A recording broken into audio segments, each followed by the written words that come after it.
Siang itu, matahari di Jakarta terasa menyengat, menembus kaca jendela apartemen mewah di kawasan elit. Di dalam, aura tegang tak kalah panasnya. Raina, dengan daster rumahan yang sudah sedikit lusuh, sedang sibuk di dapur, menyiapkan makan siang. Aroma tumis kangkung dan ayam goreng menyeruak, kontras dengan suasana hatinya yang keruh.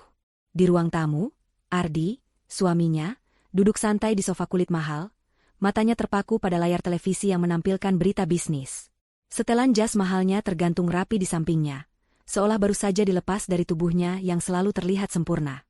Raina, apa kau tidak bosan dengan masakan itu-itu saja? Suara Ardi memecah keheningan, dingin dan tanpa intonasi. Matanya masih tertuju pada televisi, seolah Raina hanyalah bayangan lewat. Raina menghela napas panjang, mencoba menahan gejolak dalam dadanya. Sudah tak terhitung berapa kali pertanyaan serupa meluncur dari bibir Ardi. Ini masakan kesukaanmu, Ardi. Kenapa tiba-tiba kau mengeluh? Jawabnya pelan, tangannya tetap cekatan mengiris tomat. Ardi mendengus, akhirnya menoleh.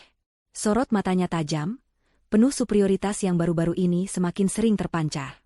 Kesukaan dulu, Raina.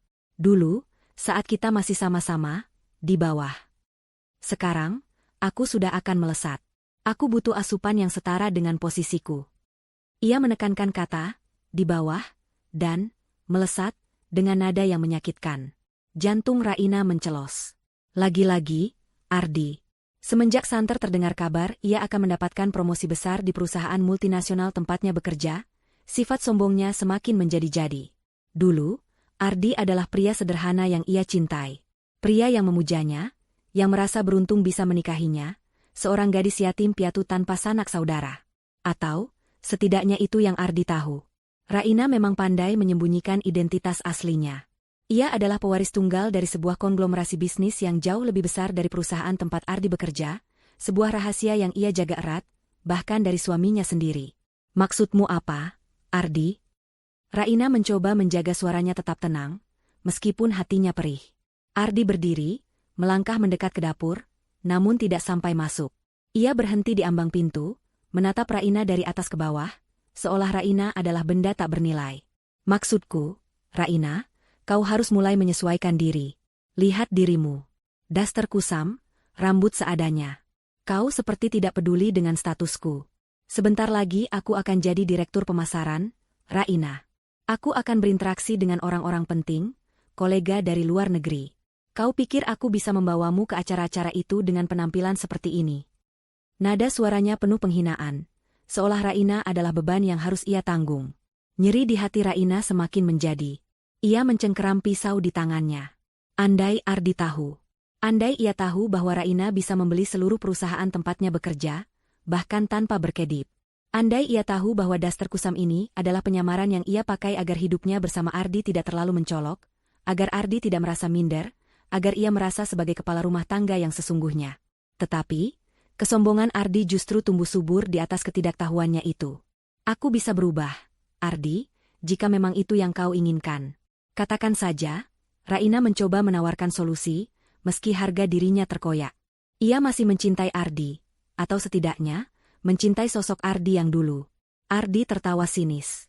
Tawa yang tak sampai ke mata, hanya sebuah hembusan napas yang terdengar meremehkan. Berubah? Raina, kau kira mudah? Karirku akan melesat begitu cepat. Aku tidak punya waktu untuk menunggumu. Aku butuh istri yang siap sedia, yang bisa menemaniku di puncak, bukan yang justru menyeretku ke bawah. Kata-kata itu bagai belati menancap di ulu hati Raina. Menyeretnya ke bawah? Raina yang selama ini mendukungnya dari balik layar? Raina yang rela mengorbankan impiannya sendiri demi fokus pada rumah tangga, agar Ardi bisa berkonsentrasi penuh pada karirnya? Raina yang pernah menjual perhiasan warisan ibunya diam-diam saat Ardi membutuhkan modal untuk startup kecilnya yang gagal, jauh sebelum ia masuk perusahaan ini? Aku selalu mendukungmu, Ardi, ucap Raina. Suaranya bergetar. Ia menoleh, menatap Ardi dengan mata berkaca-kaca. Apa kau lupa bagaimana kita dulu? Bagaimana kita berjuang bersama? Aku tidak pernah menyeretmu ke bawah. Ardi berjalan mendekat, kini berdiri tepat di depan Raina, menatapnya dengan pandangan dingin. Itu dulu, Raina. Dulu kita sama-sama miskin. Sama-sama tidak punya apa-apa. Sekarang berbeda. Aku bukan Ardi yang dulu. Aku akan jadi direktur, Raina. Kau harus mengerti itu. Ardi menunjuk dadanya dengan jempol, bangga dengan pencapaiannya yang belum resmi. Ini adalah awal dari era keemasan Ardi. Dan aku butuh pasangan yang bisa menemaniku terbang tinggi, bukan yang hanya bisa menjadi beban. Beban. Kata itu terngiang-ngiang di benak Raina. Ia menunduk, tidak sanggup lagi menatap mata Ardi yang kini terlihat asing. Pria di depannya ini bukanlah Ardi yang ia nikahi 5 tahun lalu. Pria ini adalah perwujudan kesombongan, keangkuhan, dan ambisi buta. Jadi, apa maumu, Ardi? Raina bertanya, suaranya nyaris berbisik. Ia merasa seluruh energinya terkuras habis. Ardi tersenyum tipis, senyum kemenangan yang menyakitkan. Aku hanya ingin kau sadar diri, Raina. Tempatmu bukan lagi di dapur dengan daster itu. Kau harus mulai memikirkan bagaimana caranya agar kau terlihat pantas berada di sampingku. Atau, jika tidak. Ia menggantungkan kalimatnya, sengaja menciptakan ketegangan. Raina mendongak, matanya menatap tajam, menantang. Atau, jika tidak apa? Ardi menipiskan bibirnya. Atau, jika tidak, kita harus mempertimbangkan kembali pernikahan ini. Kata-kata itu meluncur begitu saja, tanpa keraguan, tanpa penyesalan. Raina terpaku. Nafasnya tercekat di tenggorokan. Ancaman perceraian. Baru kali ini Ardi mengatakannya sejelas itu.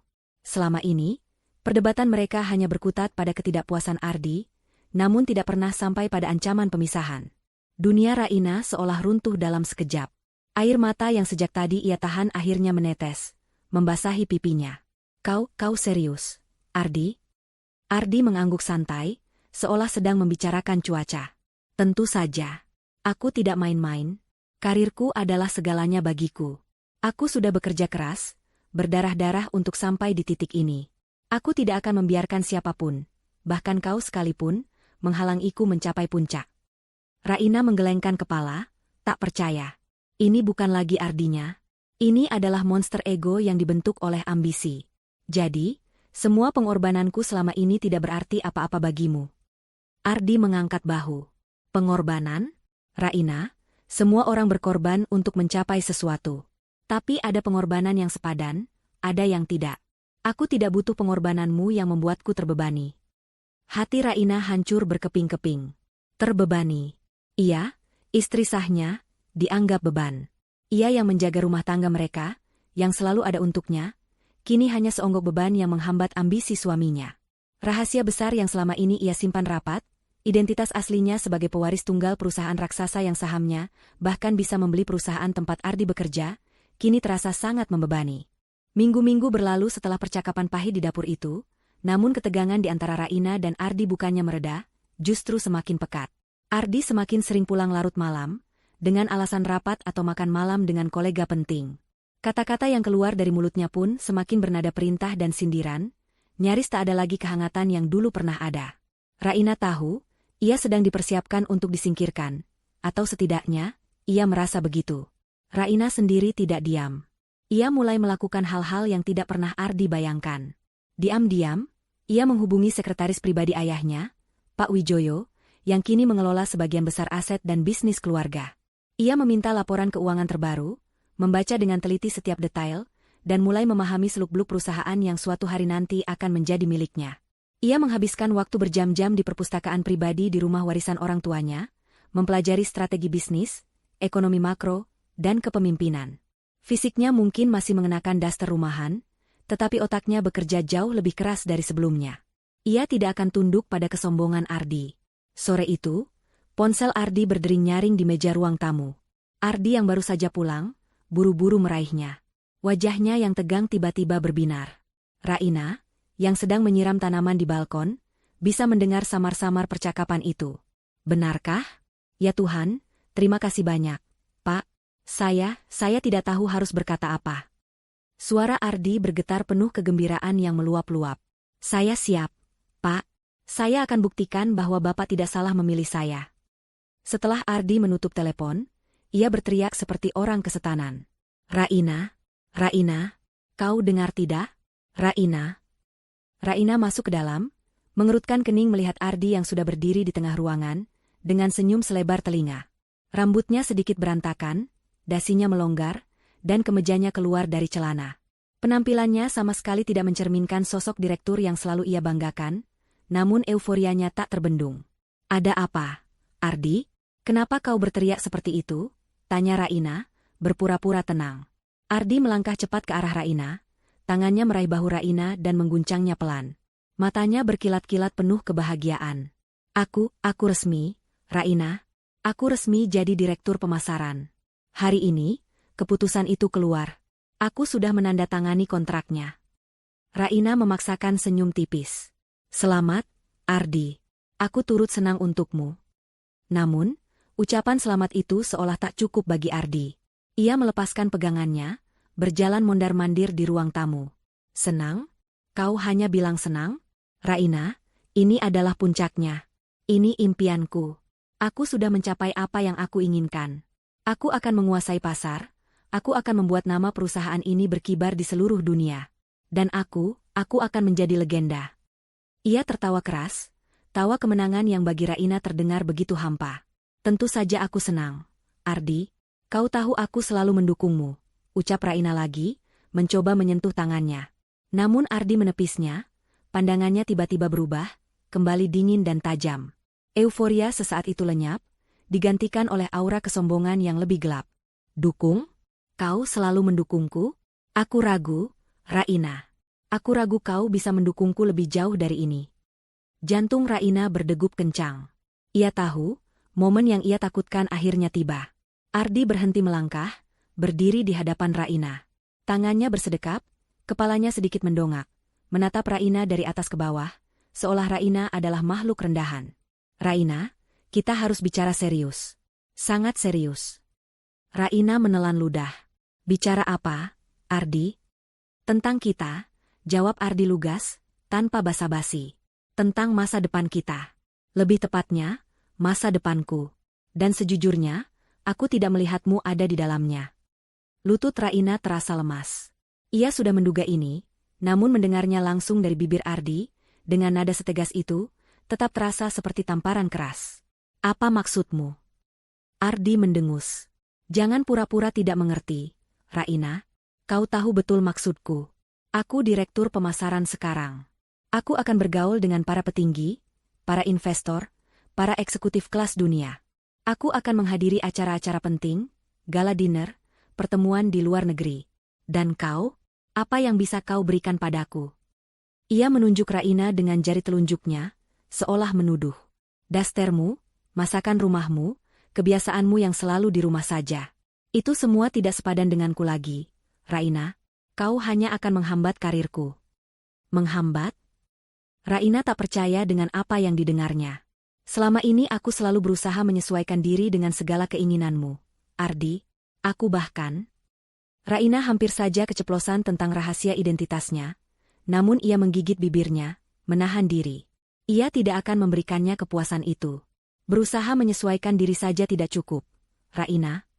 Ardi memotong, suaranya naik 1 oktav. "Aku butuh istri yang bisa menjadi aset, bukan liability. Aku butuh istri yang bisa bergaul, yang punya koneksi, yang punya standar sosial setinggi aku. Kau tidak punya semua itu." Air mata mulai menggenang di pelupuk mata Raina, namun ia berusaha keras menahannya agar tidak jatuh. Ia tidak ingin terlihat lemah di depan pria sombong ini. "Jadi, setelah semua yang kita lalui, setelah 5 tahun pernikahan, ini yang kau katakan padaku? Aku ini hanya liability bagimu?" Ardi mengangguk tanpa ragu.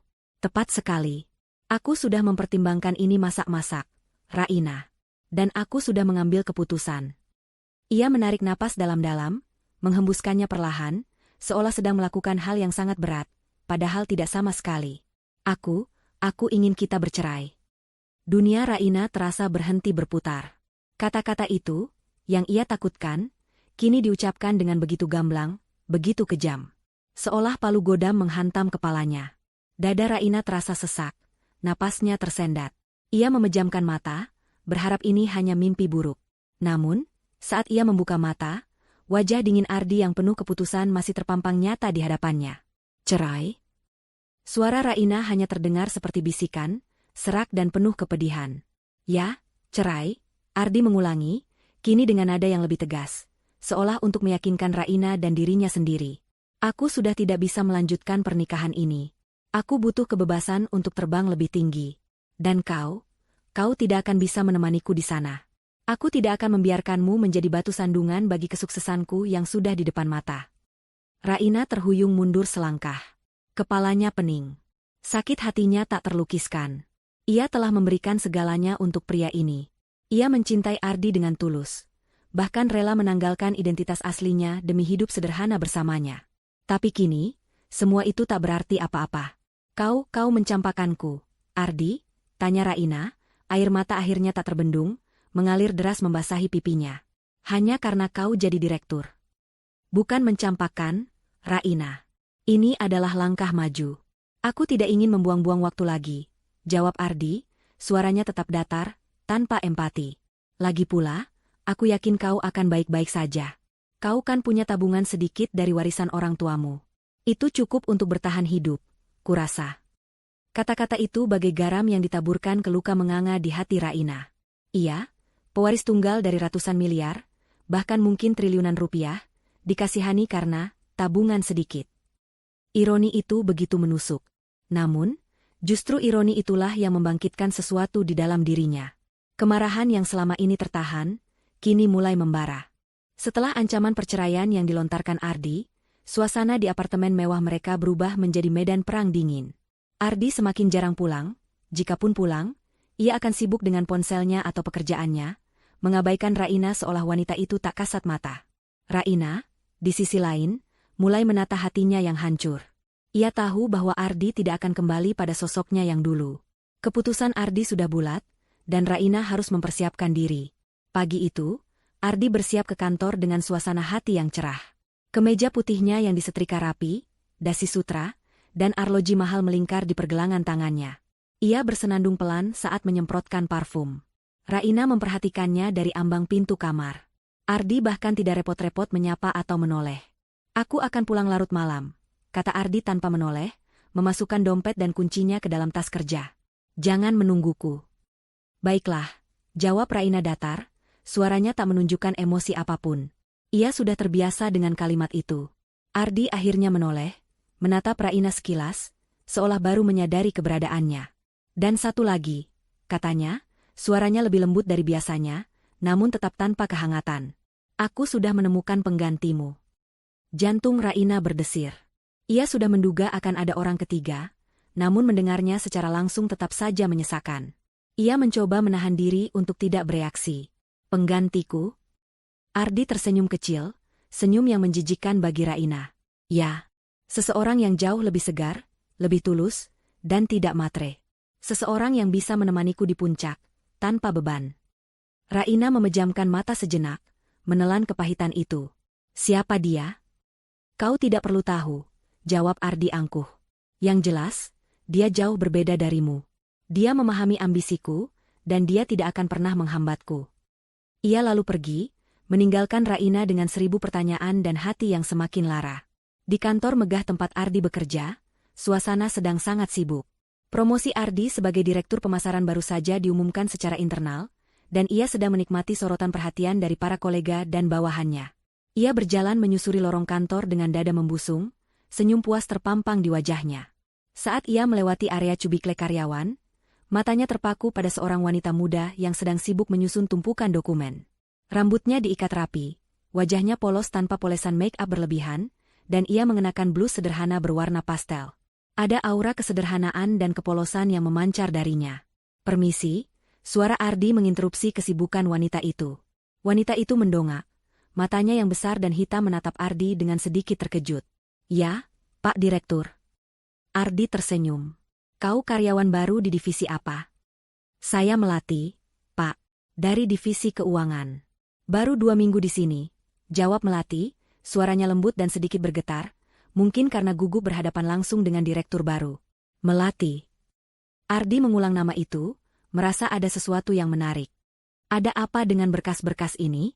Kenapa kau membawanya sendiri? Melati menunduk, ini berkas-berkas lama, Pak. Saya ingin membawanya ke gudang arsip. Tapi sepertinya karyawan lain sedang sibuk. Oh, begitu, Ardi mengangguk-angguk. Kau tidak minta bantuan? Melati tersenyum tipis. senyum yang terlihat tulus dan polos. Saya tidak ingin merepotkan orang lain, Pak. Saya terbiasa mandiri. Kata-kata mandiri itu menusuk Ardi. Ia membandingkan Melati dengan Raina, yang selalu ia anggap manja dan hanya bisa menunggunya di rumah. Melati, dengan kesederhanaannya, seolah memancarkan aura yang berbeda. Biar ku bantu, Ardi meraih beberapa tumpukan berkas dari tangan Melati. Melati terkejut. Tidak perlu, Pak Direktur. Ini tugas saya. Tidak apa-apa, Ardi tersenyum menawan. Ini kesempatan untuk mengenal karyawan-karyawanku. Lagi pula, aku tidak suka melihat karyawan baru kesulitan. Ardi dan Melati berjalan beriringan menuju gudang arsip. Sepanjang jalan, Ardi bertanya banyak hal tentang Melati. Ia menemukan bahwa Melati berasal dari kota kecil, anak tunggal dari keluarga sederhana, dan harus bekerja keras untuk biaya hidupnya di Jakarta. Kisah hidup Melati yang penuh perjuangan, kesederhanaannya, dan sikapnya yang terlihat tulus dan polos, benar-benar menarik perhatian Ardi. Ia merasa Melati adalah antitesis dari Raina, yang selama ini ia anggap materialistis dan membebaninya. Kau gadis yang baik, Melati, kata Ardi saat mereka sudah selesai menaruh berkas di gudang arsip. Aku suka orang yang pekerja keras dan tidak mudah mengeluh sepertimu. Melati tersenyum malu-malu. Terima kasih, Pak Direktur. Panggil saja Ardi, Ardi mengoreksi. Kita akan sering bertemu, jadi tidak perlu terlalu formal. Sejak pertemuan itu, Ardi mulai sering mencari-cari alasan untuk berinteraksi dengan Melati. Awalnya, ia hanya meminta Melati membawakan kopi ke ruangannya, atau meminta laporan yang sebenarnya bisa diakses oleh siapa saja. Perlahan, interaksi itu berubah menjadi obrolan ringan di sela-sela jam kerja. Obrolan tentang pekerjaan, lalu meluas ke kehidupan pribadi. Ardi merasa Melati benar-benar mendengarkannya. Melati selalu mengangguk setuju, memujinya, dan sesekali memberikan masukan yang terlihat lugu namun mengena. Melati juga seringkali membawakan bekal sederhana dari rumah untuk makan siangnya, menawarkan dengan senyum tulus, yang Ardi bandingkan dengan masakan Raina yang ia anggap membosankan. Aku merasa sangat nyaman berbicara denganmu, Melati, kata Ardi suatu sore di kantin kantor, saat mereka sedang makan siang berdua. Kau berbeda dari wanita lain yang kutemui. Melati menunduk malu-malu. Saya hanya berusaha menjadi diri sendiri, Pak. Jangan panggil, Pak, Ardi tersenyum. Panggil Ardi. Melati mengangkat kepalanya, tersenyum manis. Baik, Ardi.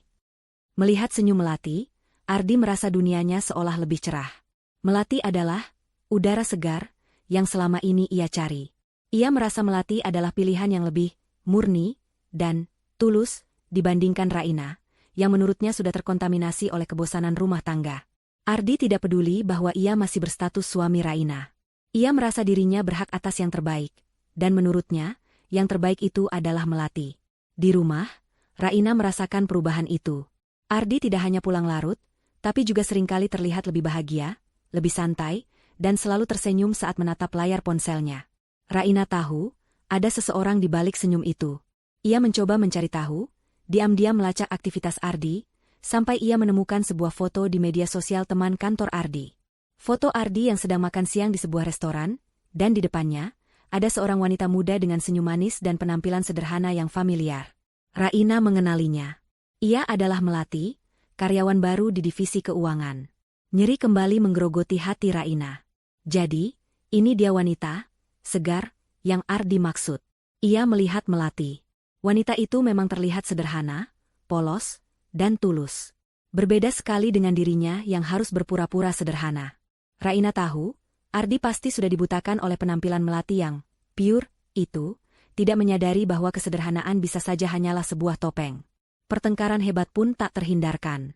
Suatu malam, Ardi pulang dengan bau parfum wanita yang bukan milik Raina. Raina tidak bisa menahan diri lagi. Dari mana saja kau, Ardi? Tanya Raina, suaranya bergetar menahan marah. Ardi menatap Raina sinis. Bukan urusanmu. Aku sudah bilang, jangan menungguku. Ketegangan di apartemen Raina dan Ardi mencapai puncaknya. Setiap interaksi di antara mereka diwarnai oleh nada sinis dari Ardi dan raut wajah penuh luka dari Raina. Ardi semakin sering terang-terangan menunjukkan hubungannya dengan Melati. Foto-foto mereka berdua mulai muncul di media sosial, dari sekadar makan siang hingga Ardi yang dengan bangga menggandeng Melati di acara kantor. Bagi Raina, semua itu bagai pisau yang ditusukkan berulang kali ke jantungnya.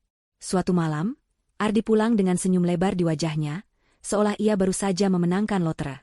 Raina, yang sedang duduk di ruang keluarga, membaca buku, langsung merasakan firasat buruk. Raina, sapa Ardi, suaranya terdengar terlalu ceria untuk situasi mereka.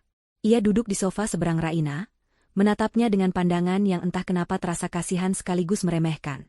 Kita perlu menyelesaikan ini. Raina menutup bukunya perlahan, meletakkannya di meja. Ia sudah siap untuk ini. Hatinya mungkin sakit, namun tekadnya sudah bulat. Menyelesaikan apa? Tanyanya, berusaha terdengar tenang. Perceraian kita, jawab Ardi lugas. Aku sudah memikirkan ini matang-matang. Dan Melati, dia setuju untuk menikah denganku.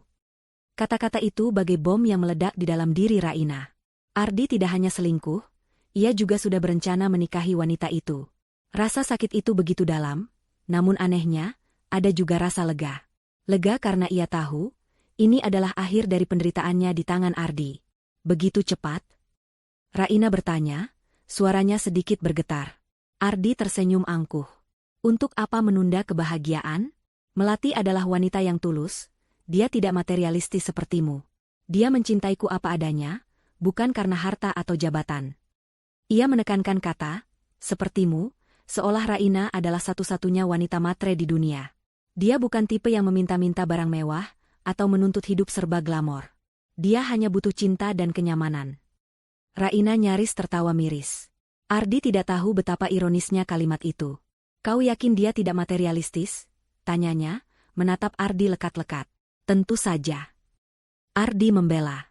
Lihat saja penampilannya, Raina. Sederhana, polos. Dia tidak memakai perhiasan mahal, tas bermerek. Dia bahkan sering membawakan bekal untukku. Kau tidak pernah melakukan itu. Sebuah senyum pahit tersungging di bibir Raina. Ia bisa saja membeli semua perhiasan dan tas bermerek di dunia ini tanpa berkedip. Ia bisa saja menyewa koki pribadi untuk memasakkan makanan ternak setiap hari. Tapi ia tidak melakukannya. Ia memilih hidup sederhana bersama Ardi, demi menjaga ego pria ini. Dan sekarang, kesederhanaannya dianggap sebagai kekurangan, sementara kesederhanaan Melati dianggap sebagai kelebihan. Baiklah, Ardi, Raina menghela napas panjang, mengumpulkan sisa-sisa kekuatannya. Jika itu yang kau inginkan, aku menyetujui perceraian ini. Ardi terkejut. Ia tidak menyangka Raina akan semudah itu menyerah. Ia membayangkan drama, tangisan, atau mungkin perlawanan sengit. Namun, Raina duduk di sana, tampak tenang, meski matanya sembab. Benarkah? Tanya Ardi, sedikit curiga. Untuk apa aku bertahan di samping pria yang tidak menginginkanku? Jawab Raina, nada suaranya tegas dan dingin. Aku tidak punya harga diri serendah itu. Raut wajah Ardi sedikit berubah, ada sedikit rasa tidak nyaman karena ucapan Raina, namun segera ia tutupi dengan senyum kemenangan. Bagus. Aku senang kau bisa bersikap dewasa. Jadi, kita bisa mulai mengurus berkas-berkasnya besok. Raina mengangguk. Tentu. Tapi ada satu syarat. Alis Ardi terangkat. Syarat? Apa lagi? Harta Gonogini, Raina menatap Ardi lurus. Aku tidak akan menyentuhnya. Ardi terdiam sejenak, lalu tawa angkuhnya meledak. Tawa yang memenuhi ruangan, tawa yang penuh penghinaan. Harta Gonogini? Hahaha. Raina, kau pikir kau punya apa? Apartemen ini aku yang bayar cicilannya. Mobil ini dari bonusku, bahkan perabotannya juga aku yang beli. Harta Gonogini apa yang kau maksud? Raina tersenyum tipis. Senyum yang penuh makna, yang Ardi gagal pahami. Kau tidak perlu khawatir. Aku tidak akan mengambil apapun darimu. Apartemen ini, mobil ini, semua yang kau banggakan, silakan ambil. Ardi masih tertawa, namun kini ada sedikit kerutan di dahinya. Ada sesuatu yang janggal dari sikap Raina. Ia terlalu tenang. Terlalu mudah menyerah. Tapi ia tidak bisa mengidentifikasi apa yang salah. Jadi, kau tidak akan menuntut apapun. Tidak. Aku hanya meminta satu hal. Jawab Raina, suaranya menjadi lebih rendah, lebih misterius. Setelah perceraian ini, kau tidak boleh menyentuh harta Gonogini yang akan menjadi hakku. Sekecil apapun itu. Ardi menatap Raina, masih mencoba memahami. Harta Gonogini Raina? Apa yang dia punya? Paling hanya tabungan kecil, perhiasan peninggalan orang tuanya yang ia jual dulu untuk menolong Ardi, dan beberapa baju lusuh. Jumlahnya tidak seberapa. Baik. Ardi menyetujui dengan angkuh. Ia merasa ini adalah kemenangan besar. Raina menyerah tanpa perlawanan, dan ia tidak akan kehilangan sepeser pun. Aku setuju. Harta Gonogini MU, silakan ambil. Aku tidak butuh apa-apa darimu. Bagus, Raina mengangguk puas. Kalau begitu, aku akan mengurus pengacara. Kau akan menerima suratnya dalam waktu dekat. Ardi berdiri, merasa lega. Beban berat seolah terangkat dari pundaknya. Ia membayangkan masa depannya yang cerah bersama Melati, tanpa Raina yang ia anggap sebagai penghalang. Terima kasih, Raina. Aku menghargai kerjasamamu. Ia berbalik, melangkah menuju kamar tidur utama, yang dulunya adalah kamar mereka. Raina menatap punggung Ardi yang menjauh. Air mata yang sejak tadi ia tahan, kini menetes perlahan. Hatinya memang sakit, sangat sakit. Namun, ada juga rasa kekuatan yang tumbuh dari dasar jiwanya. Ia tidak akan membiarkan Ardi menghancurkan dirinya. Ia akan bangkit. Dan ia akan menunjukkan pada Ardi, bahwa harga diri dan integritas jauh lebih berharga daripada semua jabatan dan kekuasaan duniawi. Keesokan harinya, Raina menghubungi pengacara kepercayaannya, seorang wanita parubaya yang juga merupakan penasihat hukum keluarga besarnya. Ia menjelaskan situasinya dengan tenang, tanpa emosi, seolah sedang membahas transaksi bisnis. Pengacara itu, Ibu Lestari, menatap Raina dengan ekspresi tak percaya. Nona Raina, Anda yakin dengan keputusan ini? Tanya Ibu Lestari, yang tahu persis siapa Raina sebenarnya. Anda adalah pewaris tunggal Kencana Group. Kekayaan Anda tak terhingga. Apakah Anda akan membiarkan Tuan Ardi lepas begitu saja setelah semua perlakuan ini? Raina tersenyum tipis. Saya ingin dia tahu, Bu Lestari, bahwa ada hal-hal yang tidak bisa dibeli dengan jabatan dan kesombongan. Saya ingin dia merasakan konsekuensi dari perbuatannya, bukan karena dia menipu pewaris kaya, tapi karena dia menyakiti seorang istri yang tulus. Ibu Lestari mengangguk pelan, mulai memahami jalan pikiran Raina. Jadi, Anda tidak akan menuntut apapun. Tidak secara langsung, jawab Raina. Saya ingin perceraian ini berjalan mulus di mata hukum, tanpa drama harta Gonogini. Biarkan dia berpikir bahwa dia menang besar. Namun, pastikan ada klausul yang jelas di perjanjian perceraian, yang menyatakan bahwa saya tidak akan menuntut harta bersama, tetapi juga bahwa dia tidak boleh mengklaim atau menyentuh aset pribadi saya, sekecil apapun itu, yang akan menjadi hak saya pasca perceraian. Ibu Lestari mengangguk. Itu bisa diatur, Nona. Setelah keputusan perceraian yang menyakitkan namun melegakan itu, kehidupan Raina dan Ardi berputar 180 derajat, memasuki babak baru yang kontras. Ardi, yang kini merasa bebas dari beban Raina, segera melangkah maju dengan kepala tegak, penuh keangkuhan dan optimisme yang membutakan. Ardi dan Melati tidak menunggu lama. Dalam hitungan minggu setelah putusan cerai resmi keluar, mereka melangsungkan pernikahan sederhana namun megah di mata Ardi. Ia memamerkan Melati kemana-mana, di pesta kantor, di acara-acara sosial, bahkan dalam unggahan media sosial yang selalu dihiasi dengan caption puitis tentang cinta sejati, dan pasangan yang mendukung penuh impian. Ardi yakin, ia telah membuat keputusan terbaik dalam hidupnya. Ia merasa Melati adalah jawaban atas semua doa dan ambisinya. Melati, di sisi lain, menikmati perhatian dan status yang didapatkan dari Ardi.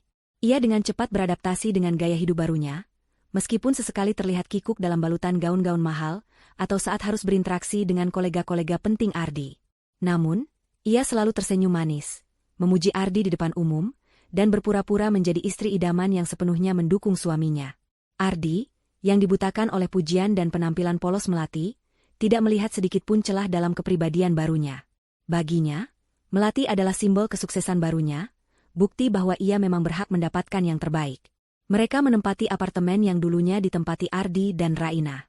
Ardi tidak segan-segan mengganti semua perabotan yang dulunya adalah pilihan Raina, mendekorasi ulang sesuai seleranya dan Melati. Ia ingin menghapus semua jejak Raina dari hidupnya. Ardi menghabiskan banyak uang untuk Melati, membeli perhiasan, tas bermerek, dan pakaian desainer, yang Melati terima dengan wajah malu-malu dan ucapan terima kasih yang tulus. Ardi merasa bangga karena ia bisa memanjakan istri barunya, sesuatu yang ia klaim tidak pernah Raina butuhkan karena sifat Raina yang tidak materialistis. Ia tidak tahu bahwa Melati, di balik senyum polosnya, mulai menghitung setiap nilai dari barang-barang pemberian Ardi.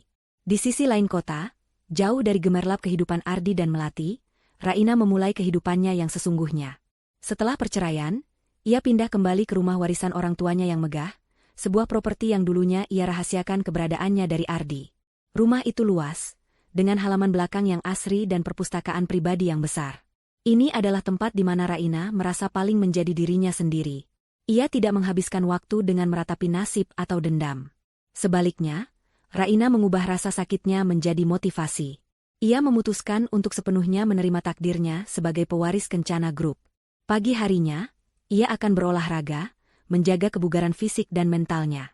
Siangnya, ia menghabiskan berjam-jam di perpustakaan, bukan lagi membaca buku-buku umum, melainkan laporan keuangan, tren pasar, dan biografi para pemimpin bisnis sukses.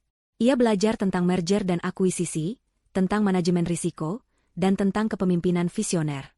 Sore harinya, ia akan mengadakan pertemuan daring dengan Pak Wijoyo, sekretaris sekaligus penasihat kepercayaan ayahnya, yang kini bertindak sebagai CEO sementara Kencana Group. Pak Wijoyo adalah sosok yang bijaksana dan loyal. Ia tahu persis betapa berharganya Raina. Ia dengan sabar membimbing Raina, menjelaskan struktur perusahaan yang kompleks, memperkenalkan Raina pada jajaran direksi dan manajer kunci secara online terlebih dahulu, dan melibatkannya dalam setiap pengambilan keputusan penting. Raina tidak terburu-buru. Ia ingin memahami setiap detail, setiap roda penggerak dalam kerajaan bisnisnya. "Nona Raina, Anda sangat cepat beradaptasi," puji Pak Wijoyo suatu hari. "Saya yakin, Anda akan menjadi pemimpin yang luar biasa." Raina tersenyum tipis. "Saya tidak punya pilihan, Pak Wijoyo. Saya harus membuktikan kepada diri sendiri, dan juga kepada orang yang meremehkan saya, bahwa nilai seseorang tidak ditentukan oleh omongan orang lain." Penampilannya pun berubah drastis. Daster lusuh Raina kini terganti dengan setelan blazer yang elegan, gaun-gaun kerja yang berkelas, dan make-up tipis yang menonjolkan kecantikan alaminya. Rambutnya yang dulu sering diikat seadanya, kini tertata rapi. Ia memancarkan aura kepercayaan diri dan kecerdasan yang selama ini ia sembunyikan. Raina tidak lagi mencoba menyembunyikan identitasnya. Ia siap mengambil alih posisinya. Hubungan Raina dengan teman-temannya yang sempat merenggang akibat pernikahannya dengan Ardi pun kembali terjalin.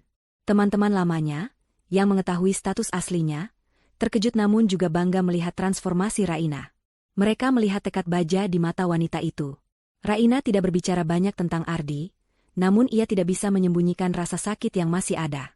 Namun, di balik rasa sakit itu, ada sebuah kekuatan baru yang lahir. Beberapa bulan kemudian, Raina merasa sudah siap. Ia telah menyerap begitu banyak informasi, memahami alur bisnis Kencana Group, dan mulai merumuskan visi dan strateginya sendiri. Ia mengadakan pertemuan dengan Pak Wijoyo. "Pak Wijoyo," kata Raina, matanya memancarkan tekad yang kuat. "Saya rasa, sudah saatnya. Saya siap untuk mengambil alih." Pak Wijoyo tersenyum bangga. "Saya tahu Anda sudah siap, Nona Raina. Apa yang akan menjadi langkah pertama Anda?" "Pertama, kita akan melakukan restrukturisasi besar-besaran di beberapa divisi," jawab Raina. "Dan kedua, saya ingin identitas saya sebagai pewaris utama diumumkan secara resmi kepada publik, terutama kepada seluruh karyawan." Pak Wijoyo mengangguk. "Itu akan menjadi pengumuman yang sangat besar, Nona. Terutama karena posisi Anda selama ini dirahasiakan." Raina tersenyum tipis. "Memang harus begitu, Pak Wijoyo. Saya ingin semua orang tahu, siapa pemilik sejati perusahaan ini. Terutama seseorang yang kini bekerja di sana."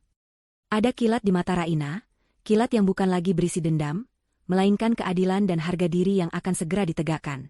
Ia tidak peduli lagi dengan Ardi secara emosional. Baginya, Ardi hanyalah sebuah babak kelam yang harus ia lalui untuk mencapai titik ini. Raina, sang pewaris sejati, kini berdiri kokoh di atas kakinya sendiri, siap mengambil alih tahta yang memang seharusnya menjadi miliknya.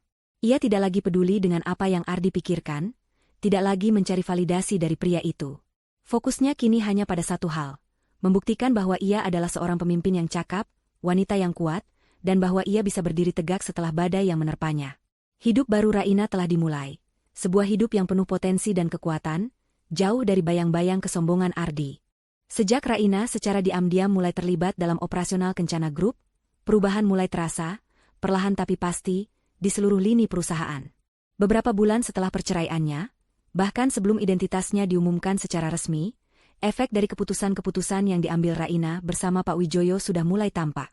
Di kantor pusat, desas-desus tentang adanya pewaris misterius yang mulai aktif menjadi gosip hangat. Kabar itu berembus dari rapat-rapat internal para direksi, di mana keputusan-keputusan strategis yang sebelumnya hanya diambil oleh Pak Wijoyo kini terasa lebih berani dan visioner. Para direktur senior mulai merasakan ada tangan kuat yang mengendalikan di balik layar, seorang visioner yang muda dan brilian. Mereka belum tahu siapa sosok itu, namun aura kepemimpinan yang baru terasa begitu jelas. Beberapa kebijakan baru diterapkan. Kebijakan yang sebelumnya terasa kuno dan birokratis mulai direformasi. Proses persetujuan menjadi lebih cepat, program-program pelatihan karyawan digalakan, dan fokus pada inovasi produk menjadi prioritas utama. Kantor yang dulunya terasa stagnan, kini mulai berdenyut dengan energi baru. Para karyawan, dari level terendah hingga manajer menengah, mulai merasakan angin perubahan ini. Ada harapan baru, semangat baru. Kau dengar tidak? Katanya ada pewaris yang sudah pulang dan mulai turun tangan.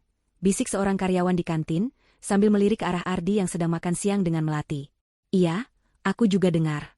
Katanya masih muda, tapi otaknya encer sekali. Timpal karyawan lain. Beberapa kebijakan baru itu, ide-idenya gila tapi efektif.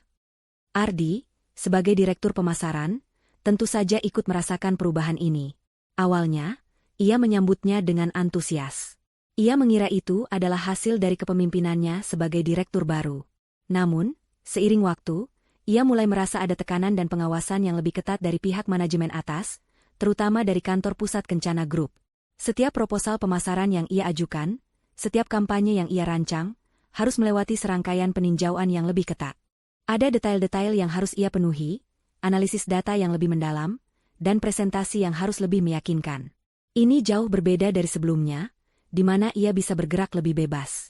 Pak Ardi, laporan proyek X kurang detail di bagian analisis SWOT, ujar seorang manajer senior dari divisi strategi, yang dulunya tidak terlalu banyak berkomentar. Bagian riset pasar Anda juga belum mencakup demografi Z.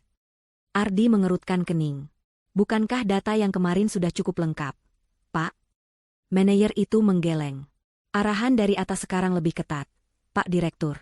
Mereka menginginkan insight yang lebih mendalam. Kita harus bisa menjelaskan setiap keputusan dengan data yang valid dan terukur. Ardi mulai merasa gerah. Kebebasannya sebagai direktur seolah terenggut. Ia merasa seperti sedang diawasi dengan mikroskop. Setiap langkahnya terasa terkunci. Semangat kerjanya mulai menurun. Ia merasa ada yang salah, namun tidak bisa mengidentifikasi apa. Ia hanya tahu, ada tangan baru yang menarik tali kendali dari atas. Bukan hanya soal pekerjaan. Bahkan gaya hidupnya pun terasa tidak nyaman. Dulu, ia bisa dengan leluasa menghabiskan anggaran untuk makan malam mewah dengan klien atau relasi.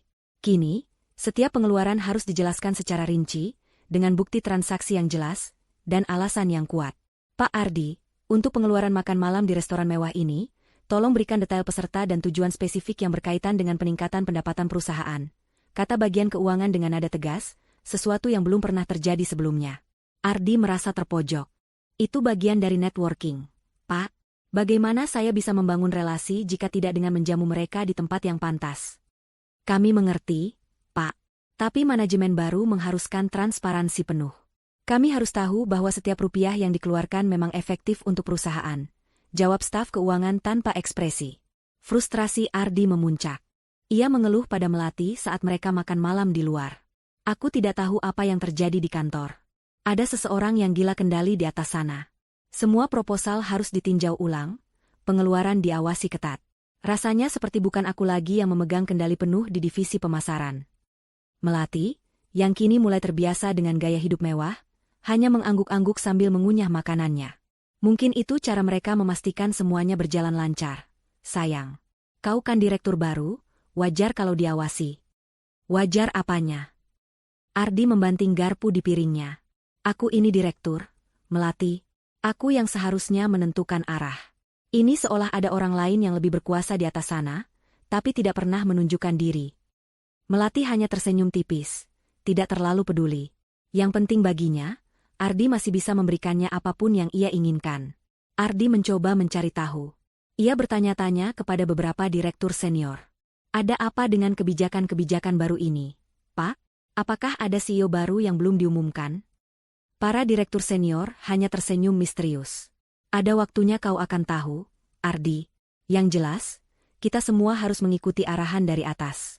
Ini demi kebaikan perusahaan. Keadaan ini membuat Ardi tidak nyaman. Ia mulai merasa terancam.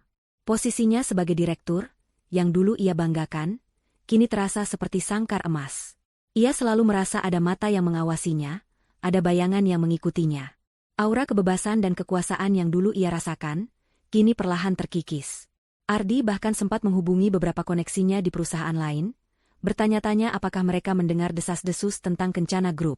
Namun, jawabannya selalu sama, Kencana Group sedang dalam fase transisi kepemimpinan. Kabarnya, pewaris tunggalnya yang selama ini dirahasiakan, sudah mulai aktif. Itu sebabnya banyak perubahan. Pewaris tunggal? Nama itu berputar di kepala Ardi. Siapa? Selama ini yang ia tahu, Kencana Group dikelola oleh CEO sementara dan para direktur senior. Tidak pernah ada kabar tentang pewaris. Ia mencoba menepis pikiran-pikiran aneh. Tidak mungkin ada hubungannya dengan Raina. Raina tidak punya koneksi apapun dengan perusahaan sebesar itu. Ia hanya wanita sederhana yang hidup dari warisan kecilnya. Namun, di dalam lubuk hatinya, kecurigaan itu mulai tumbuh. Meskipun ia menampiknya mati-matian, bayangan Raina yang terlihat tenang saat perceraian, tatapan mata Raina yang penuh makna saat ia mengatakan, "Kau akan tahu nanti," kini mulai menghantui pikirannya. Ardi memaksakan diri untuk tidak memikirkannya. Ia adalah direktur pemasaran yang sukses. Ia memiliki melati, seorang istri yang cantik dan penurut. Hidupnya sempurna. Tidak ada yang bisa menghancurkannya. Ia harus tetap fokus pada karirnya, pada ambisinya.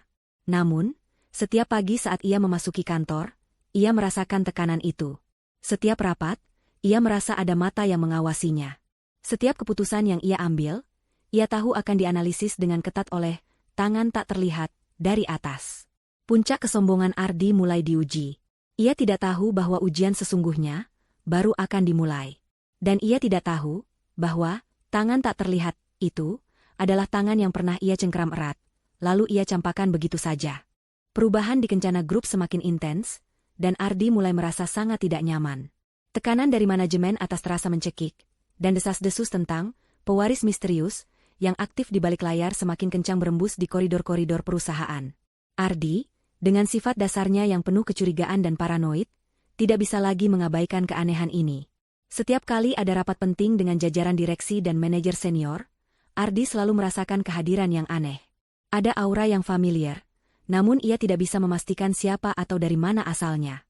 Ia seringkali merasa ada pandangan mata yang mengawasinya, mengamati setiap gerak-geriknya, setiap kata yang keluar dari mulutnya. Ardi mencoba mencari sumber pandangan itu, namun selalu nihil. Ruangan rapat dipenuhi wajah-wajah yang sudah ia kenal, atau setidaknya, ia pikir ia kenal. "Pak Ardi, apa Anda setuju dengan strategi penetrasi pasar yang baru ini?" tanya seorang direktur dari divisi riset dan pengembangan, yang biasanya pendiam. Suaranya terdengar lebih percaya diri, seolah di balik pertanyaan itu ada dorongan dari seseorang yang lebih tinggi. Ardi merasa terpojok. Ia merasakan ada implikasi tersembunyi di balik pertanyaan itu, seolah mereka tahu ia belum sepenuhnya memahami strategi baru tersebut. "Tentu saja," jawab Ardi, mencoba mempertahankan ketenangannya. Ini strategi yang revolusioner. Namun, di dalam hatinya, Ardi merasa ada sesuatu yang tidak beres. Ia merasa seperti sedang diuji. Kecurigaan Ardi semakin menjadi saat ia mulai melihat Raina di beberapa acara penting perusahaan. Pertama kali, ia melihat Raina dari kejauhan, di sebuah acara amal yang diselenggarakan oleh Kencana Group. Raina berdiri di antara sekelompok wanita berkelas, mengenakan gaun malam yang elegan, rambutnya tertata rapi, dan memancarkan aura kepercayaan diri yang belum pernah Ardi lihat sebelumnya. Jantung Ardi berdesir. Ini Raina? Tapi, bagaimana mungkin? Ia mencoba mendekat, namun selalu ada penghalang. Entah itu kerumunan orang yang tiba-tiba memadati area Raina berdiri, atau Raina yang tiba-tiba berbalik dan menghilang ke kerumunan. Ardi mencoba melacaknya, namun Raina selalu berada di luar jangkauannya. Ia bahkan pernah melihat Raina berbicara akrab dengan salah satu dewan direksi, dan Ardi bersumpah ia melihat direksi itu mengangguk hormat pada Raina. Mustahil, gumam Ardi pada dirinya sendiri, menepis pikiran itu. Raina tidak mungkin punya koneksi dengan perusahaan sebesar ini. Dia kan hanya Raina. Ardi mencoba meyakinkan dirinya bahwa itu hanya kebetulan, atau mungkin ia salah lihat. Ia masih terbuai dengan citra Raina sebagai wanita sederhana yang ia tinggalkan. Ia tidak ingin mengakui bahwa ia mungkin telah membuat kesalahan fatal. Kesombongannya terlalu besar untuk menerima kenyataan itu. Namun, kejadian-kejadian serupa terus terulang. Dalam sebuah seminar investasi besar yang diadakan di salah satu hotel mewah, di mana Kencana Group menjadi sponsor utamanya, Ardi melihat Raina lagi.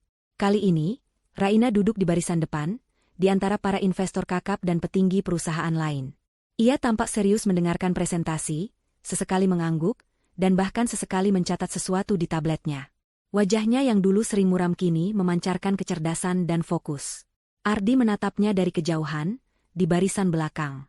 Ia merasa jantungnya berdebar tidak karuan. Raina? Di barisan depan? Ini terlalu aneh. Raina yang dulu ia anggap tidak tahu apa-apa tentang bisnis, kini duduk sejajar dengan para big boss. Melati, lihat itu, Ardi menyenggol Melati yang duduk di sampingnya. Itu Raina, kan? Melati melihat ke arah yang ditunjuk Ardi. Matanya membelalak. Iya, sayang. Itu Mbak Raina. Kok dia bisa ada di sini? Aku juga tidak tahu, Ardi mengerutkan kening. Tapi ini sudah yang ketiga kalinya aku melihatnya di acara-acara penting perusahaan. Ini tidak mungkin kebetulan. Melati terlihat mulai gelisah. Ia tahu betapa Ardi meremehkan Raina. Jika Raina benar-benar memiliki koneksi kuat dengan Kencana Group, ini bisa menjadi masalah besar bagi mereka berdua. Ardi mencoba menepis kecurigaannya, namun bayangan Raina terus menghantuinya. Ia mulai memutar kembali ingatannya, mengingat kembali percakapan terakhirnya dengan Raina saat perceraian. Kau akan menyesali ini, Ardi. Kau akan tahu nanti, Ardi. Kau akan tahu apa yang pantas kudapatkan. Dan kau akan membayar mahal untuk semua kesombonganmu ini. Kata-kata itu, yang dulunya ia anggap sebagai omong kosong dari wanita yang tersakiti, kini terasa menyeramkan. Ia ingat bagaimana Raina begitu tenang saat menyetujui perceraian, dan bagaimana ia menolak harta Gonogini. Saat itu, Ardi menganggap Raina bodoh atau terlalu baik hati. Sekarang, ia mulai bertanya-tanya. Ia mencoba mencari informasi tentang Raina di internet. Ia hanya menemukan beberapa artikel lama tentang keluarga ayahnya, yang menyatakan bahwa mereka adalah pengusaha sukses. Namun tidak pernah ada detail tentang Raina sebagai pewaris. Informasi itu sangat dijaga ketat oleh Pak Wijoyo, atas permintaan Raina sendiri. Tidak mungkin. Ardi menggelengkan kepalanya kuat-kuat, mencoba menghalau pikiran buruk itu. Dia tidak mungkin sekuat itu. Aku pasti hanya paranoid karena tekanan pekerjaan. Ardi semakin sering mengeluh kepada Melati tentang pewaris misterius ini. Aku rasa ada yang mencoba menjatuhkanku, Melati. Kebijakan-kebijakan baru ini, pengawasan ketat, dan sekarang Raina muncul di mana-mana. Ini pasti ada hubungannya. Melati mulai menunjukkan ketidaknyamanan. Ia tidak lagi sepenuhnya mendukung argumen Ardi. Sayang, mungkin itu hanya kebetulan. Jangan terlalu dipikirkan. Yang penting kan kita sudah menikah, dan kau adalah direktur. Respon Melati yang kurang antusias membuat Ardi semakin kesal. Ia merasa sendirian dalam menghadapi tekanan ini. Rasa curiga dan takut mulai menggerogoti sedikit demi sedikit kesombongan yang dulu begitu tebal. Ia mulai kehilangan kepercayaan diri. Ia yang dulunya selalu merasa superior, kini mulai merasakan ada bayangan yang mengancam posisinya. Suatu malam, Ardi bahkan sampai nekat mencari tahu lebih jauh. Ia memaksakan diri masuk ke kantor pusat pada akhir pekan, menggunakan akses direktur yang dimilikinya. Ia menyelinap ke ruang server, mencoba mencari dokumen-dokumen internal tentang struktur organisasi perusahaan, atau setidaknya, data tentang pemilik saham terbesar. Ia ingin tahu siapa sebenarnya, pewaris misterius, yang membuat hidupnya tidak tenang ini. Namun, sistem keamanan Kencana Group yang sudah diperbarui di bawah arahan Raina, terlalu canggih untuk ditembus Ardi. Setiap akses yang tidak wajar langsung terdeteksi. Ardi panik, ia segera keluar dari ruangan itu sebelum alarm berbunyi. Ia pulang ke rumah dengan perasaan campur aduk. Ketakutan, frustrasi, dan kecurigaan. Ia gagal mendapatkan informasi, namun keyakinannya bahwa ada sesuatu yang besar sedang terjadi di Kencana Group, dan entah bagaimana Raina terlibat di dalamnya, semakin kuat. Aku harus mencari tahu, Melati, kata Ardi pada Melati yang sudah tertidur pulas di sampingnya. Ia berbisik pada dirinya sendiri di kegelapan malam. Aku harus tahu siapa orang ini, sebelum semuanya terlambat. Ardi tidak tahu bahwa orang ini, yang ia cari, adalah orang yang selama ini ia remehkan. Orang yang ia campakan demi kesombongan dan ambisinya. Ia tidak tahu bahwa jaring yang kini menjeratnya, adalah jaring yang ia tenun sendiri dengan benang kesombongan dan pengkhianatan. Dan penyingkapan kebenaran itu, akan menjadi pukulan telak yang menghancurkan semua yang ia banggakan. Bulan-bulan berikutnya menjadi neraka bagi Ardi. Tekanan dari kantor pusat semakin tak tertahankan. Setiap proyek yang ia tangani terasa seperti jebakan. Ia harus bekerja lembur, memastikan setiap detail sempurna, karena ia tahu, tangan tak terlihat, itu akan mengawasinya dengan ketat. Kecurigaannya terhadap Raina semakin kuat, namun ia terus berusaha menepisnya, mencari berbagai alasan logis untuk menjelaskan kehadiran Raina di acara-acara perusahaan. Ardi semakin kurus, matanya cekung, dan senyum angkuhnya kini jarang terlihat. Melati, yang dulu selalu memuji dan mendukungnya, kini seringkali mengeluh tentang Ardi yang semakin sibuk dan tegang. "Sayang, kau kenapa? Kau tidak seperti Ardi yang dulu," Melati sering berkata, suaranya terdengar jengkel. Ia mulai bosan dengan Ardi yang frustrasi dan tidak lagi bisa memberikannya perhatian penuh. Hari yang ditunggu-tunggu pun tiba. Sebuah email pemberitahuan mendadak tersebar ke seluruh karyawan Kencana Group.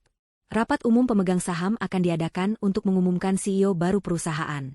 Pengumuman ini bersifat rahasia dan sangat penting. Seluruh karyawan wajib hadir. Antusiasme dan rasa penasaran memenuhi kantor. Siapa sosok yang selama ini menjadi dalang di balik semua perubahan ini? Siapa yang akan memimpin Kencana Group ke era baru? Ardi merasakan jantungnya berdebar kencang.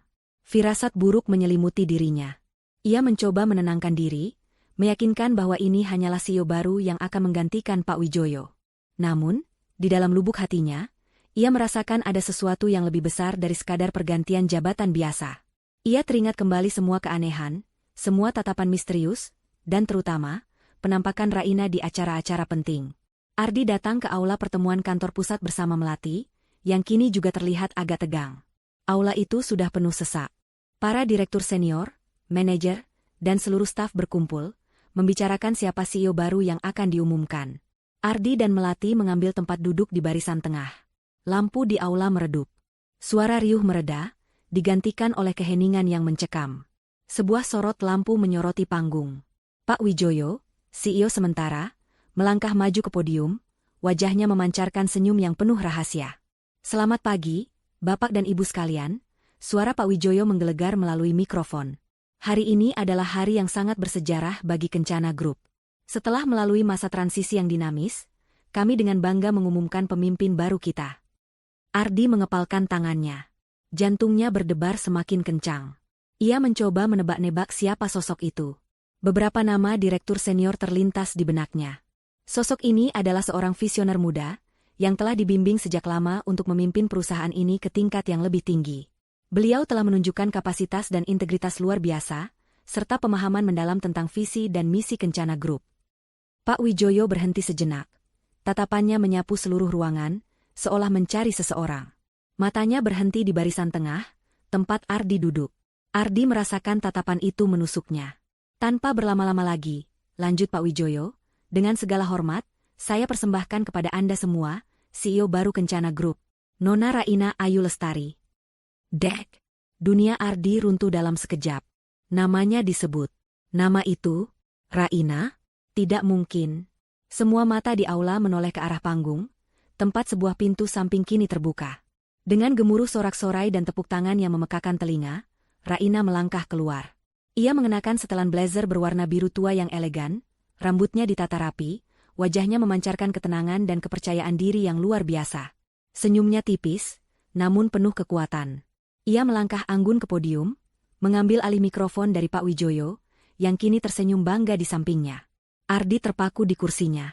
Matanya membelalak, mulutnya sedikit terbuka, tubuhnya terasa beku.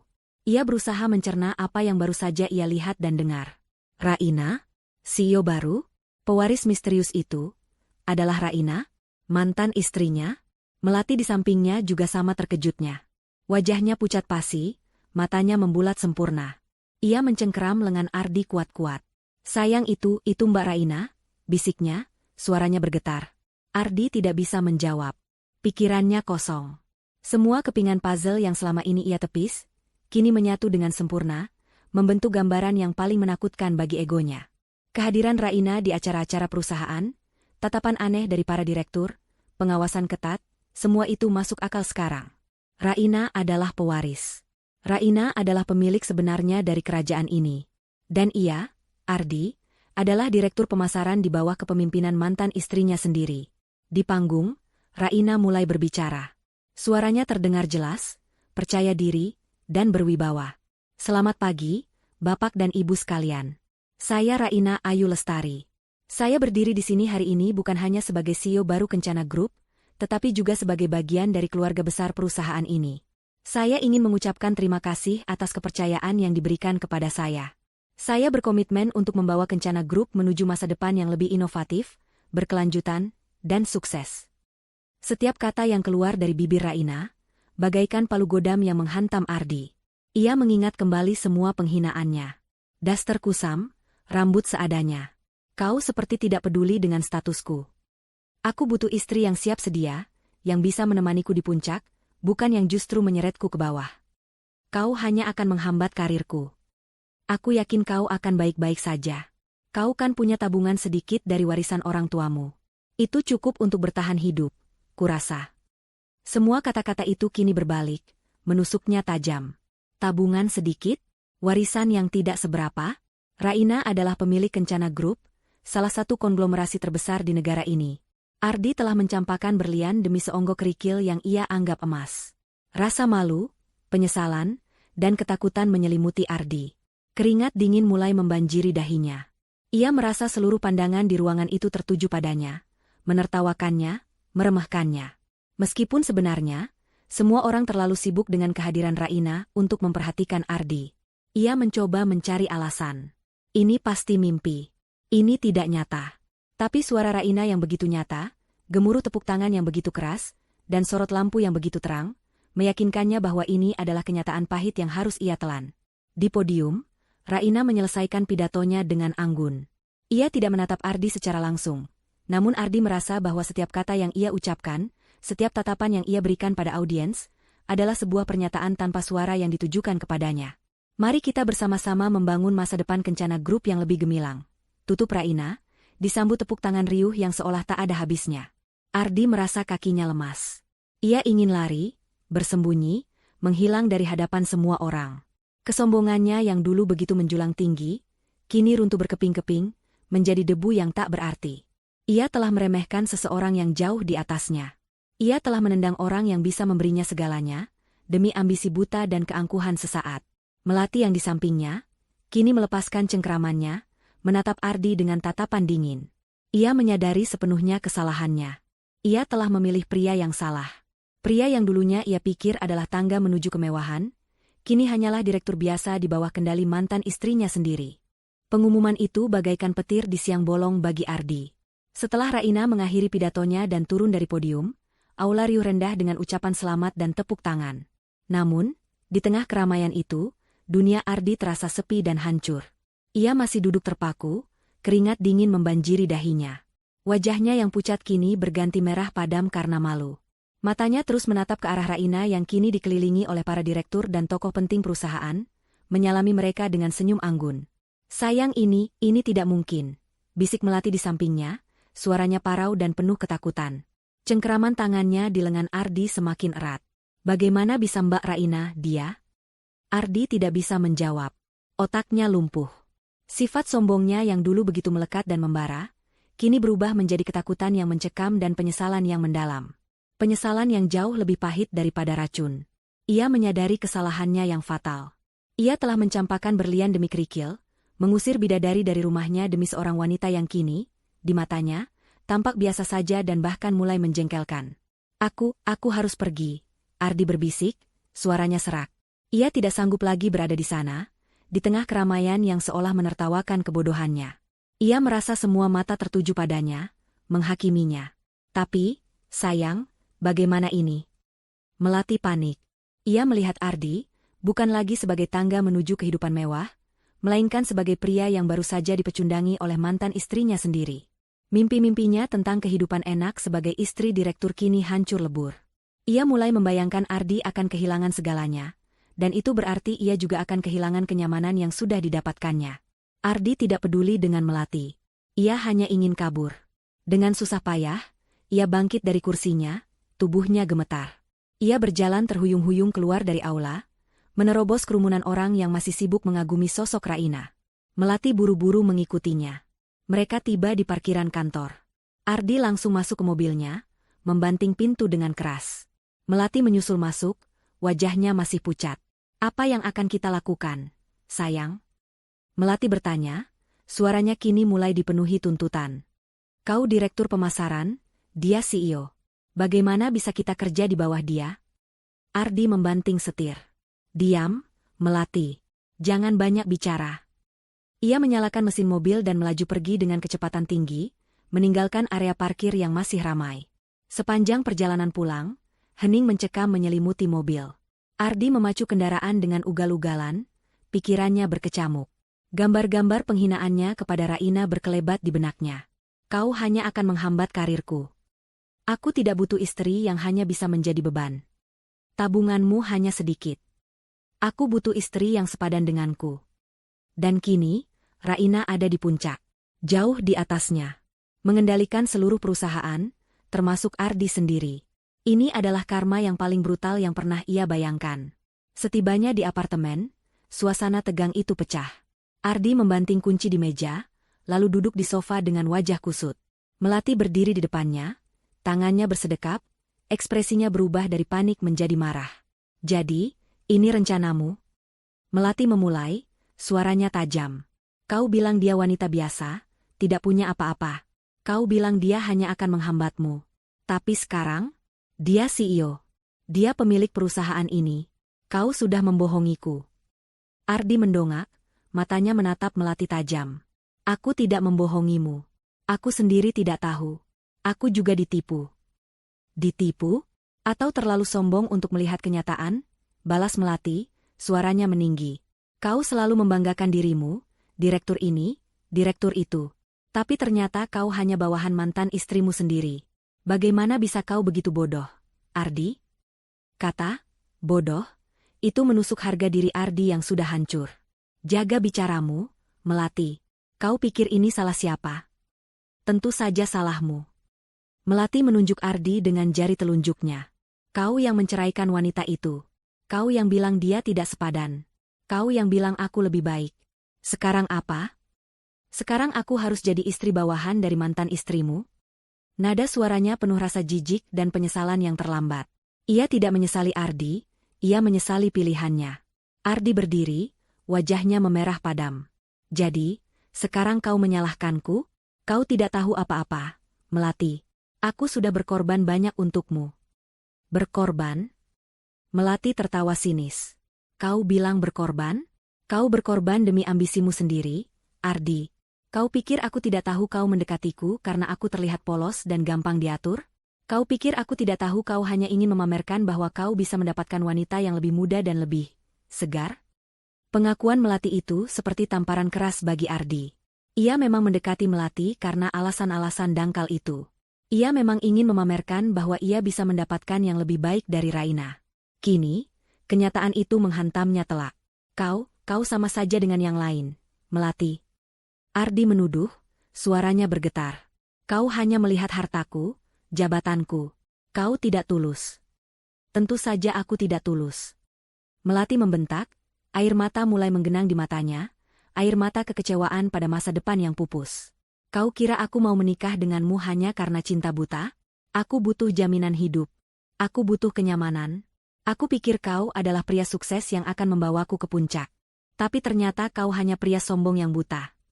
Hubungan mereka pun mulai tegang, penuh dengan tuduhan, penyesalan, dan rasa saling menyalahkan. Melati tidak lagi menyembunyikan sifat aslinya yang lebih materialistis dan praktis. Ia tidak peduli lagi dengan perasaan Ardi. Yang ia pikirkan hanyalah bagaimana nasibnya jika Ardi benar-benar jatuh dari posisinya. Ardi menatap Melati, kini ia melihat wanita di depannya dengan jelas.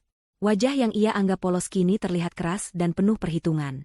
Senyum manisnya kini berubah menjadi cemberut. Ia melihat bagaimana Melati memakai perhiasan mahal yang ia belikan, dan bagaimana ia tidak peduli dengan kehancuran Ardi. Ia telah meninggalkan berlian asli demi kaca imitasi. Penyesalan itu begitu besar, begitu menghancurkan. Ardi menyadari betapa bodohnya ia. Ia menyadari betapa butanya ia oleh kesombongannya sendiri. Raina, wanita yang ia buang, adalah wanita yang selama ini ia remehkan. Wanita yang ia kira lemah dan tidak punya apa-apa. Kini ia adalah bosnya. Dan Ardi tahu, konsekuensinya tidak akan main-main. Malam itu, Ardi tidak bisa tidur. Ia terus memikirkan Raina. Sosok Raina yang dulu selalu sabar menghadapinya, sosok Raina yang kini berdiri anggun di podium sebagai CEO. Ia membandingkan Raina dengan Melati, yang kini tidur membelakanginya, tidak peduli dengan penderitaannya. Hati Ardi terasa perih. Ia telah kehilangan segalanya. Cintanya, harga dirinya, dan kini, mungkin juga karirnya. Di tengah kegelapan malam, Ardi hanya bisa merutuki kebodohannya. Karma telah datang, dan ia harus menanggungnya. Rasa takut akan konfrontasi dengan Raina, rasa malu yang membakar, dan penyesalan yang tak berujung, kini menjadi teman setianya. Puncak kesombongan Ardi telah hancur, dan ia kini merasakan betapa dinginnya dasar jurang penyesalan. Kabar mengenai Raina sebagai CEO Kencana Group menyebar bagaikan api. Seluruh karyawan membicarakannya. Rasa terkejut, kagum, dan juga sedikit ketakutan bercampur aduk. Sementara itu, Ardi, si direktur sombong, kini menjadi bahan bisik-bisik dan tatapan iba, bahkan beberapa tatapan mengejek. Ia mencoba menghindar dari semua orang, mengurung diri di ruang kerjanya, berpura-pura sibuk. Namun, ia tahu, tak ada tempat baginya untuk bersembunyi. Pagi itu, ponsel Ardi bergetar. Sebuah pesan dari sekretaris Raina muncul di layar. Kepada Bapak Ardi Wijaya, Direktur Pemasaran. Anda diminta menghadap Ibu CEO Raina Ayu Lestari di ruang rapat eksekutif pada pukul 10 waktu Indonesia Barat. Mohon untuk hadir tepat waktu. Jantung Ardi serasa berhenti berdetak. Ini dia. Momen yang ia takutkan. Konfrontasi. Tangannya gemetar saat memegang ponsel. Ia menatap Melati yang masih terlelap di ranjang. Semalam, pertengkaran mereka berlanjut hingga larut malam. Melati terang-terangan mengatakan Ardi adalah orang yang bodoh karena telah melepaskan Raina, dan ia mulai mengungkit-ungkit semua kekurangannya. Hubungan mereka diambang kehancuran. Ardi menarik napas dalam-dalam, mencoba mengumpulkan sisa-sisa keberaniannya. Ia mengenakan setelan jas terbaiknya, mencoba terlihat profesional, meskipun di dalamnya ia merasa hancur lebur.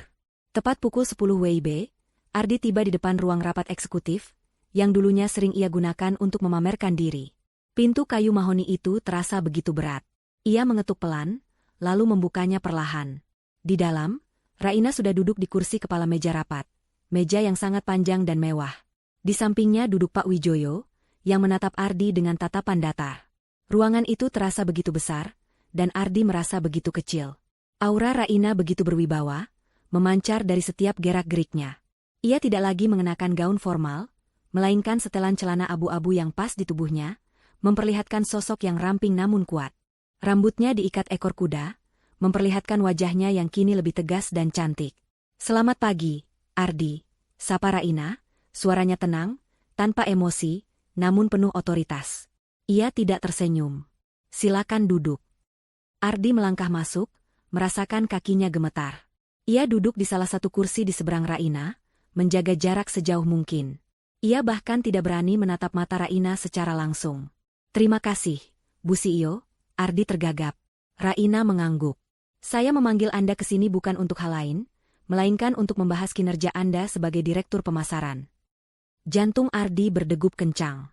Ia tahu, ini hanyalah permulaan. Raina membuka sebuah folder di depannya. "Saya sudah mempelajari semua laporan dan proyek yang Anda tangani selama beberapa bulan terakhir. Hasilnya cukup mengecewakan, Ardi." Kata-kata itu bagaikan tamparan keras. "Mengecewakan?" Ardi mencoba membela diri. "Saya sudah bekerja keras, Bu CEO. Ada banyak tekanan dan perubahan yang terjadi." Raina mengangkat alis, tatapannya dingin. Tekanan dan perubahan adalah bagian dari dunia bisnis. Seorang direktur seharusnya mampu beradaptasi, bukan malah menurunkan performa. Anda tahu, Ardi, sebelum saya resmi mengambil alih, saya sudah mengawasi Anda. Setiap langkah Anda, setiap keputusan Anda. Ardi menelan ludah. Jadi, kecurigaannya benar. Itu memang Raina. Contohnya, kampanye, market dominator, Anda. Lanjut Raina, suaranya tetap tenang namun penuh penekanan. Data riset pasar yang Anda sajikan tidak akurat. Anda terlalu fokus pada target yang tidak realistis, dan mengabaikan segmentasi pasar yang potensial. Belum lagi, anggaran yang Anda ajukan terlalu besar dan tidak efisien. Ardi merasa terpojok. Ia tidak bisa berkutik. Raina berbicara dengan data dan fakta yang akurat, menunjukkan pemahaman mendalam tentang setiap detail pekerjaannya. Ini bukan lagi Raina yang dulu ia anggap bodoh dan tidak mengerti bisnis. Dan saya perhatikan, pengeluaran entertain Anda juga sangat tinggi, namun tidak sejalan dengan peningkatan revenue yang signifikan. Raina melanjutkan, matanya menatap Ardi tajam. Transparansi dan efisiensi adalah prioritas utama Kencana Group sekarang. Setiap rupiah harus dipertanggungjawabkan. Ardi merasa malu. Semua yang ia lakukan secara sembunyi-sembunyi, semua yang ia gunakan untuk kesenangannya sendiri, kini terkuak di hadapan mantan istrinya. Ia ingin menghilang ke dalam tanah. Saya akan memperbaikinya, Bu CEO. Ardi tergagap. Raina meletakkan folder itu, lalu menyilangkan tangannya di dada. Matanya kini menatap Ardi secara langsung, tatapan yang menembus hingga ke relung jiwa. Baik. Sekarang kita bicara tentang hal lain. Hal yang lebih personal, namun berkaitan erat dengan integritas seorang pemimpin. Ardi merasa jantungnya berdebar kencang. Ia tahu, ini dia puncak dari pembalasan Raina. Ardi, Raina memulai, suaranya kini lebih lembut, namun justru terasa lebih menusuk. Masih ingatkah kau bagaimana dulu kau meremehkanku? Bagaimana kau selalu menganggapku sebagai beban yang akan menghambat karirmu? Ardi menunduk, tidak sanggup menatap mata Raina. Raina, dulu, kau selalu membanggakan dirimu sebagai direktur yang hebat. Potong Raina, kau mengatakan aku tidak sepadan denganmu, karena aku hanya wanita biasa yang tidak tahu apa-apa tentang bisnis. Kau bahkan mengancam akan menceraikanku, karena aku tidak bisa menemanimu terbang tinggi. Setiap kata yang Raina ucapkan, bagai pisau yang berbalik menusuk Ardi. Rasa malu dan penyesalan itu membanjiri dirinya. Ia ingat semua kata-kata kasarnya, semua penghinaannya. Kau juga ingat, lanjut Raina, suaranya menahan emosi, saat kau dengan angku mengatakan bahwa tabunganku sedikit, dan cukup untuk bertahan hidup. Kau bahkan setuju untuk tidak menyentuh harta gonoginiku yang menurutmu tidak seberapa. Ardi mengangkat kepala, menatap Raina. Air mata mulai menggenang di matanya. Ia menyadari sepenuhnya betapa picik dan bodohnya ia. Harta gonogini Raina adalah seluruh Kencana Group. Kini, lihatlah, Ardi, Raina menghela napas panjang. Aku berdiri di sini sebagai CEO perusahaan ini. Perusahaan yang kau bekerja di dalamnya. Wanita yang kau anggap beban, tidak sepadan, dan tidak punya apa-apa, ini, kini adalah atasanmu. Raina tidak meninggikan suara, tidak berteriak, tidak menunjukkan amarah yang meledak-ledak. Ia hanya berbicara dengan tenang, lugas, dan penuh fakta. Namun, justru itulah yang membuat Ardi menanggung malu dan penyesalan yang mendalam. Kata-kata Raina bukan lagi serangan, melainkan sebuah refleksi atas semua kesalahannya. Ini bukan tentang balas dendam, Ardi, kata Raina, matanya menatap tajam. Ini tentang pelajaran. Pelajaran tentang integritas, harga diri, dan bagaimana kesombongan bisa membutakan seseorang hingga kehilangan segalanya. Aku minta maaf, Raina. Ardi akhirnya bisa mengeluarkan suara. Air matanya menetes. Aku sangat menyesal. Aku bodoh. Aku dibutakan oleh ambisi. Raina menatap Ardi dengan tatapan yang sulit diartikan. Ada sedikit rasa kasihan, namun juga kekecewaan yang mendalam. Penyesalanmu datang terlambat, Ardi. Dulu, aku sudah mencoba menahanmu, mencoba mengingatkanmu. Tapi kau terlalu tinggi dengan kesombonganmu. Ia kemudian mengambil napas dalam-dalam. Saya tidak akan menyingkirkan Anda begitu saja tanpa pilihan. Saya selalu percaya pada kesempatan kedua, meskipun Anda tidak pernah memberikannya kepada saya. Ardi mendongak, ada sedikit harapan di matanya. Setelah kekalahan telak di ruang rapat eksekutif, Ardi meninggalkan Kencana Group dengan kepala tertunduk. Ia memang memilih opsi mengundurkan diri, tetapi kehinaan yang ia rasakan tidak berkurang sedikitpun. Baginya, itu adalah kekalahan paling memalukan dalam hidupnya. Ia kehilangan jabatan yang ia banggakan, kehilangan martabat di hadapan mantan istrinya, dan yang terpenting, ia kehilangan semua alasan untuk kesombongannya. Melati, yang selama ini menumpang pada ambisi Ardi, dengan cepat menunjukkan warna aslinya. Begitu Ardi tiba di apartemen dan menceritakan bahwa ia telah mengundurkan diri, Melati hanya menatapnya dengan dingin. Jadi, kau sudah tidak menjadi direktur lagi? Tanya Melati, suaranya datar. Ardi mengangguk lemah. Aku harus mengundurkan diri. Raina tidak memberiku pilihan lain. Melati mendengus, bangkit dari sofa. Aku sudah menduga ini. Pria sepertimu, terlalu sombong, pasti akan jatuh. Ia mulai mengemasi barang-barangnya ke dalam koper besar. Ardi terkejut. Melati, apa yang kau lakukan? Apalagi? Aku pergi, lah, jawab Melati santai, seolah keputusannya sudah bulat sejak lama. Untuk apa aku di sini? Kau sudah tidak punya apa-apa lagi. Kau sudah bukan siapa-siapa. Aku butuh pria yang bisa memberiku masa depan, bukan pria yang hanya bisa memberiku penyesalan. Kata-kata Melati menghantam Ardi lebih keras daripada tamparan Raina. Ia menyadari betapa bodohnya ia selama ini. Melati yang ia anggap tulus dan tidak materialistis, kini meninggalkannya begitu saja karena ia kehilangan status dan kekayaan. Ironi yang menusuk tajam. Ia telah menukar berlian asli dengan kaca imitasi, dan kini kaca itu pecah di tangannya, meninggalkan luka. Ardi mencoba menahan Melati, memohon, namun Melati tak bergeming. Jangan sentuh aku. Pergilah kau dengan penyesalanmu sendiri. Setelah mengemasi barang-barangnya, Melati pergi begitu saja dari apartemen itu, menghilang dari hidup Ardi, tak meninggalkan jejak. Ardi ditinggalkan sendirian di apartemen yang dulunya adalah sarang kesombongannya, kini terasa begitu kosong dan dingin. Ia kehilangan segalanya. Cintanya, harga dirinya, jabatannya, dan kini, Melati. Sementara Ardi tenggelam dalam penyesalan dan kehancuran, Raina memulai babak baru dalam hidupnya dengan penuh kekuatan dan kedamaian. Ia tidak lagi melihat Ardi sebagai musuh yang harus dihancurkan, melainkan sebagai pelajaran berharga yang telah membentuk dirinya menjadi pribadi yang lebih kuat. Sebagai CEO Kencana Group, Raina menunjukkan kepemimpinan yang luar biasa. Ia adalah pemimpin yang visioner, cerdas, dan berintegritas tinggi. Di bawah kepemimpinannya, perusahaan mengalami lonjakan pertumbuhan yang signifikan. Ia meluncurkan inovasi-inovasi baru, membuka pasar internasional, dan meningkatkan kesejahteraan karyawan. Raina tidak hanya memimpin dengan akal, tetapi juga dengan hati. Ia memprioritaskan etika bisnis, tanggung jawab sosial perusahaan, dan lingkungan kerja yang positif. Raina bekerja keras, menghabiskan banyak waktunya di kantor, namun ia juga tahu bagaimana menyeimbangkan hidupnya.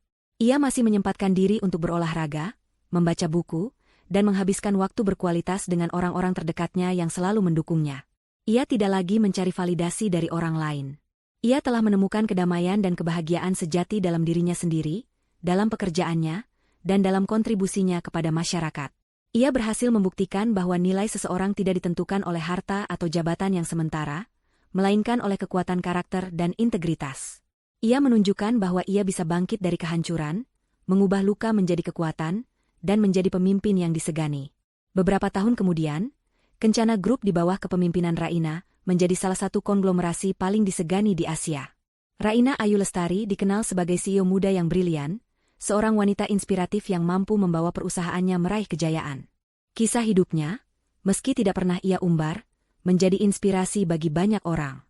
Suatu hari, saat Raina sedang menghadiri sebuah acara bisnis besar, ia melihat Ardi dari kejauhan. Ardi terlihat jauh berbeda. Tubuhnya kurus, pakaiannya lusuh, dan matanya memancarkan kehampaan. Ia bekerja sebagai karyawan biasa di sebuah perusahaan kecil, jauh dari gemerlap kehidupan direktur yang dulu ia banggakan. Melati telah meninggalkannya bertahun-tahun yang lalu, dan Ardi tidak pernah bisa membangun kembali hidupnya. Penyesalan terus menghantuinya. Raina tidak merasakan apa-apa saat melihat Ardi. Tidak ada dendam, tidak ada amarah, bahkan tidak ada rasa kasihan yang mendalam. Hanya sebuah rasa netral. Ia telah menutup babak hidupnya bersama Ardi. Ia telah memaafkan, bukan untuk Ardi, tetapi untuk dirinya sendiri. Ia tersenyum tipis, senyum yang menunjukkan kedewasaan dan ketenangan. Raina telah memulai babak baru dalam hidupnya. Ia adalah Raina, wanita yang kuat, mandiri, dan sukses. Ia telah menemukan kebahagiaan dalam dirinya sendiri, dalam pekerjaan yang ia cintai, dan dalam orang-orang yang benar-benar menghargainya. Puncak kesombongan Ardi memang telah membuatnya hancur. Tetapi justru dari kehancuran itulah Raina menemukan jalan menuju puncak sejati dalam hidupnya.